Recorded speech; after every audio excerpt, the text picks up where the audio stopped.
네, 질문 드리겠습니다. 박찬식 후보의 슬로건이 더 늦기 전에 제주답게입니다. 가장 대표적인 게 제2공항에 대한 입장인 것 같고요. 결국 가장 도지사 예비 후보들 가운데서 제2공항 반대 입장을 분명히 밝히고 있습니다. 뭐 여러 가지 방법론에 대해서는 이견이 있을 수 있습니다만, 다만 좀 우려되는 것은 제2공항이 추진돼야 된다라고 하는 입장을 갖고 있는 원희룡 전 도지사가 이제 국토부 장관 내정이 돼 있고요. 윤석열 당선자도 거듭 제2공항이 조속하게 추진돼야 된다라고 입장을 밝히고 있거든요. 만약 당선된다고 하더라도 현 정부와 그리고 국토부 장관 내정자와의 정책 조정이 쉽지 않을 것 같은데 혹시 이에 대한 대책이 있으신지요? 무엇보다 이제 제2공항은 그 제주도와 제주도민을 위해서 추진된 것입니다. 애초부터. 그러니까 물론 이제 관광객들의 어떤 그 이용 편의도 있겠죠. 그렇지만 예를 들어 강정 해군 기지 같은 경우는 국가 안보 차원에서 국가적인 목적이 더 우선이라고 할 수 있는데 제2공항은 그런 건 아니거든요. 그렇기 때문에 이것은 처음부터 국토부도 아니면 제주도에서도 그 제주도민의 수건 사업이다. 이런 식으로 이야기를 해왔던 거고, 그래서 무엇보다 도민의 뜻이 가장 중요합니다. 그런 의미에서 어쨌든 지금 이미 도민 여론조사 결과도 나와 있고 도민들의 뜻에 따르는 것이 가장 이제 현명한 선택이라고 생각을 하기 때문에 그 부분과 관련해서 충분히 이야기할 수 있다라고 봅니다. 아까 말씀하신 도민의 뜻이라고 말씀하셨는데 여론조사라고 하는 것이 주민투표라고 하는 강제적 방법을 도입하지 못했기 때문에 사실상 이제 한 발 후퇴된 합의였잖아요. 그런데 이제 국토부 장관 내정된 원희룡 전 도지사가 실질적으로 주민투표를 실시할 수 있는 권한을 가지고 있지 않겠습니까? 만약에 당선된다면 원희룡 국토부 내정자에게 이와 관련해서 주민투표를 요구할 생각은 있으신지요? 필요하다면?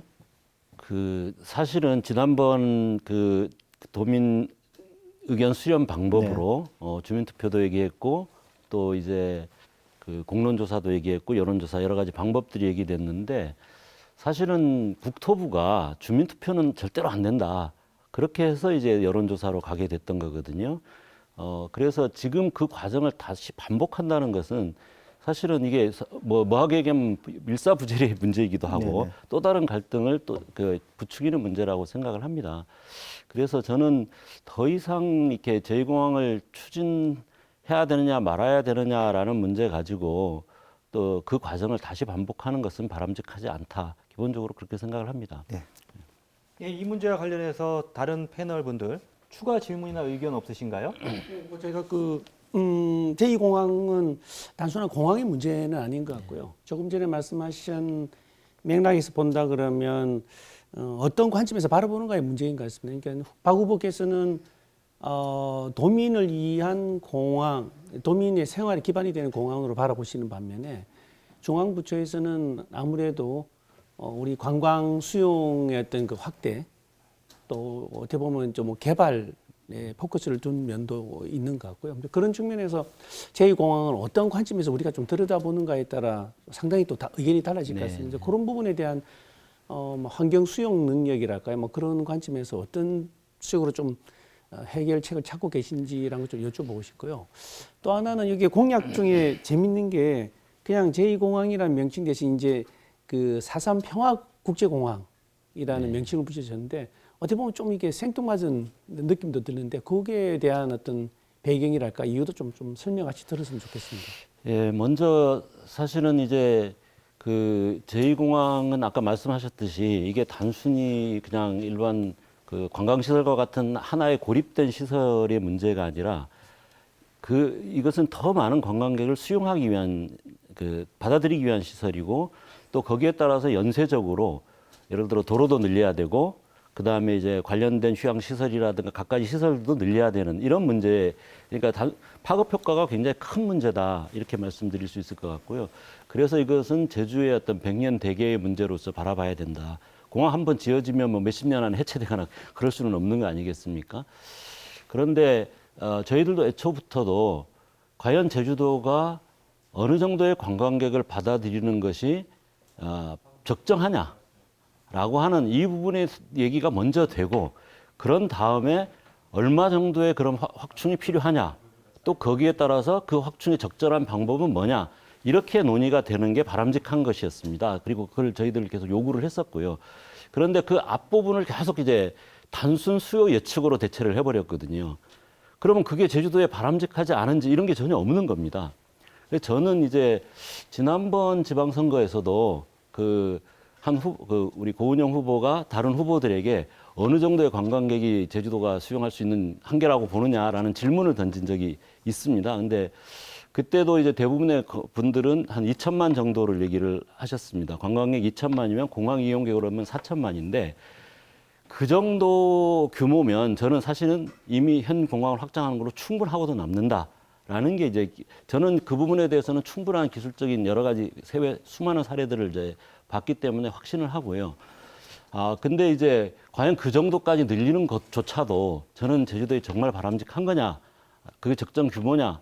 물론 저는 이제 개인적으로는 현재 정도 수준에서 플러스 마이너스 알파 정도, 이 정도가 우리 제주도가 수용할 수 있는 최대치다. 과거에는 사실은 1,000만 명 얘기를 했었거든요. 하와이 같은 경우는 연간 860만 명입니다. 하와이가 제주도에도 20배거든요. 그리고 오키나와도 한 900만입니다, 연간. 근데 제주도가 연간 관광객이 이미 1,500만입니다. 이것만 해도 사실 적은 숫자가 절대 아니다. 숫자로는 더 이상 늘릴 필요도 없고 늘리는 게 바람직하지도 않다. 이런 부분에서 근데 이제 그 부분에 대해서는 이거는 제 의견이고 사실은 제주도가 가지고 있는 여러 가지 환경 자원들의 현재 실태나 그것들이 지속 가능성이나 또 그것들이 가는 가치나 이런 부분에 대한 전반적인 평가 그리고 그 속에서 또 도민들의 사회적 논의 이런 걸 거쳐서 우리 제주도가 수용할 수 있는 혹은 받아들여야 되는 적정 관광객 규모 이런 부분에 대한 사회적 합의가 우선돼야 된다. 저는 일단 그런 생각을 하고 있고요. 그 다음에 이제 그 두 번째 질문이 이제 4.3 평화 신공항 말씀을 하셨는데 저는 이제 그 설사 그 관광객 2천만까지 하더라도 사실은 현공항 개선으로 충분하다. 현공항의 핵심적인 문제는 현공항의 지금 활주로와 터미널 사이가 너무 비좁아서 지상 이동이나 이런 부분들이 굉장히 불편하고 또 우리 승객들도 비행기를 그 터미널에서 바로 타지를 못하고 버스로 이동해야 되고 막 이런 문제들이 있거든요. 그래서 터미널을 이전해서 확장하고 그래서 터미널을 아주 편리하고 쾌적한 터미널로 만들고 그 사이에 공간을 늘려서 지상 이동을 활발하게 하면 활주로 용량은 지금 두 개의 활주로로 하고도 남는다. 이렇게 생각을 합니다. 그래서 이제 현 공항을 확장하고 개선해서 좀 여유 있게 만들자. 그러니까 뭐 더 많은 관광객을 수용하자라는 측면보다는 이미 좀 어느 정도 포화 상태이기 때문에 그걸 좀 여유 있게 만들자라는 취지에서 이제 현 공항의 어떤 개선 확장을 말씀드리는 거고 그리고 아시다시피 그 4.3이라는 게 제주도 전체의 상징성이기도 하고 또 동시에 그 공항 위치 자체가 과거에 4.3의 아픈 기억을 갖고 있는 곳이기 때문에 그런 부분들을 제주를 찾는 분들이 제주의 4.3의 아픈 역사도 알고 또 그 4.3의 어떤 평화 인권 정신도 되새길 수 있는 그런 공간의 의미를 부여를 하는 게 좋지 않겠느냐 그런 의미에서 이제 4.3 평화 신공항을 제안했습니다.